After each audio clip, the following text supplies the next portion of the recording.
দৰঙৰ চেনিমাৰী আঞ্চলিক উচ্চতৰ মাধ্যমিক বিদ্যালয় পৰীক্ষা কেন্দ্ৰত এগৰাকী শাৰীৰিকভাৱে সক্ষম পৰীক্ষাৰ্থী।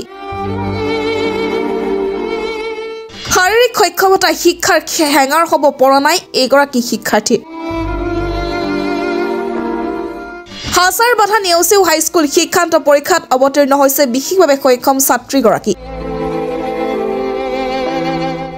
মাটি মোহাৰি মোহাৰি পৰীক্ষা কেন্দ্ৰৰ ভিতৰত প্ৰৱেশ কৰিছে ছাত্ৰীগৰাকীয়ে। মনত বহুত আশা লৈ জীৱন যুঁজত হাৰ নামানি সংগ্ৰাম কৰি আছে এইগৰাকী বিশেষভাৱে সক্ষম ছাত্ৰী। হয়, আজি ৰাজ্যজুৰি হাইস্কুল শিক্ষান্ত পৰীক্ষাৰ ইংৰাজী বিষয়ৰ পৰীক্ষা অনুষ্ঠিত হৈ গ'ল। হাইস্কুল শিক্ষান্ত পৰীক্ষাত দৰঙৰ চেনিবাৰী আঞ্চলিক উচ্চতৰ মাধ্যমিক বিদ্যালয়ত দেখা গ'ল এগৰাকী ব্যতিক্ৰমী পৰীক্ষাৰ্থী। এই পৰীক্ষা কেন্দ্ৰটোত পৰীক্ষাত অৱতীৰ্ণ হোৱা 282গৰাকী পৰীক্ষাৰ্থীৰ ভিতৰত এগৰাকী শাৰীৰিকভাৱে সক্ষম ছাত্ৰী। আন পৰীক্ষাৰ্থীৰ দৰে জীৱন নহয় এইগৰাকী পৰীক্ষাৰ্থীৰ। শাৰীৰিকভাৱে সক্ষম পৰীক্ষাৰ্থীগৰাকীয়ে মনত বহুত আশা লৈ মাটি মোহাৰি মোহাৰি সুস্থি পৰীক্ষা কেন্দ্ৰলৈ আহিছে। বৰ্তমান সকলোৰে বাবে প্ৰেৰণা হৈ পৰিছে এইগৰাকী পৰীক্ষাৰ্থী। শাৰীৰিক সক্ষমতা যে শিক্ষাৰ লাভৰ হেঙাৰ হ'ব নোৱাৰে তাৰে এক জ্বলন্ত উদাহৰণ এইগৰাকী পৰীক্ষাৰ্থী। নাম ফৰিদা বেগম। পৰীক্ষা কেনে হৈছে? ভাল হৈছে। ক'ত কৰিছিলা? মই ৰেডিয়েন্স একাডেমি কৰিছোঁ। Radiance academy. কম নে জন্মৰ পৰা?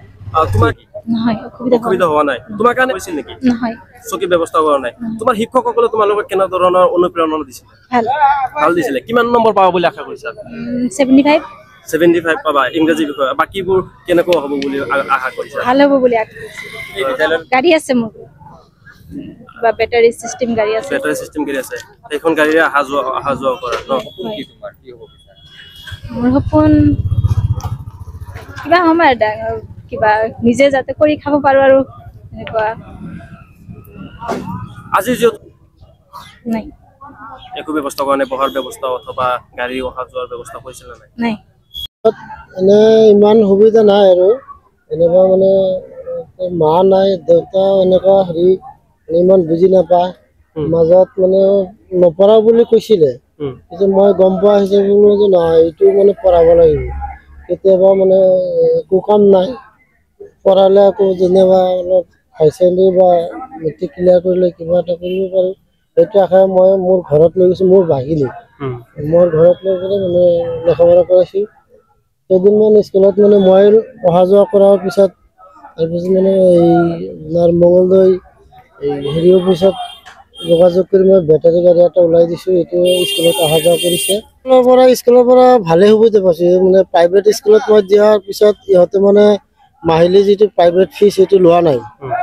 তাৰপিছত মানে আকৌ বহুত মানে এনেই প্ৰাইভেটতো মানে চৰকাৰী সুবিধা নাই, চব নিজে দিব লাগে। ইহঁতৰ পইচা যিখিনি লোৱা নাই, মাত্ৰ চৰকাৰী ফিজ যিখিনি লাগে এইখিনি ইহঁতে লৈছিলে। ইহঁতে মানে কৈছে এইটোতো মই মাফ কৰিব নোৱাৰোঁ, এইখিনি লৈছিলে। ৰিজাল্টটো মই ভাবিছোঁ আশাটো মানে ভালেই আশা কৰিছোঁ। এতিয়া কি কৰে লাষ্টত গম পোৱা যাব। শাৰীৰিক অক্ষমতা ছাত্ৰীৰ কাৰণে যে স্পেচিয়েল এটা সুবিধা কৰিব লগা হয় এইটো মানে মই আগত জনা নাছিলোঁ। এইটো জনা থাকিলে মই ছাৰহঁতৰ লগত যোগাযোগ কৰিলোঁ হয়। এতিয়াতো আৰু সময় নাই। এতিয়া আজি একদিন পাৰি হ'ল। আগত জনা হ'লে মই যোগাযোগ কৰিলে সুবিধাটো ল'ব পাৰিলোঁ হয়। সেইটো মানে মই এই ছাৰসকলেও আগতে কোৱা নাই যে সুবিধা কৰিব পৰা যায়।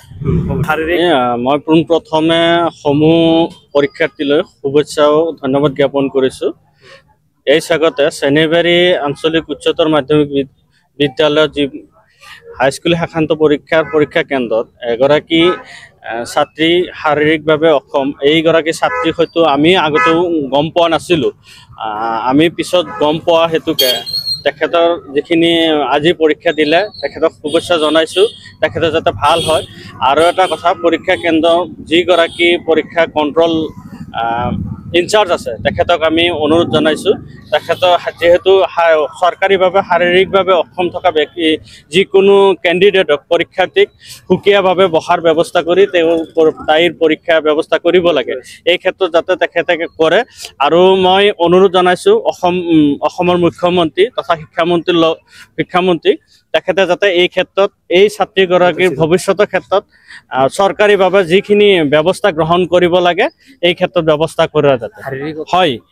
শাৰীৰিক অক্ষমতাই যে শিক্ষাই কেতিয়াও হেঙাৰ হ'ব নোৱাৰে। এই ক্ষেত্ৰত এইগৰাকী ছোৱালী যিদৰে আহি আজি উচ্চ মাধ্যমিক শাখান্ত পৰীক্ষা বহিছিল আৰু তেখেতে কোৱা অনুযায়ী অলপ আগতে তেখেতে ক'লে ইংৰাজী বিষয়ত 75ৰ ওপৰত নম্বৰ উঠাব বুলি কৈছে। এয়া তেখেতৰ এটা মানে ব্যতিক্ৰমী।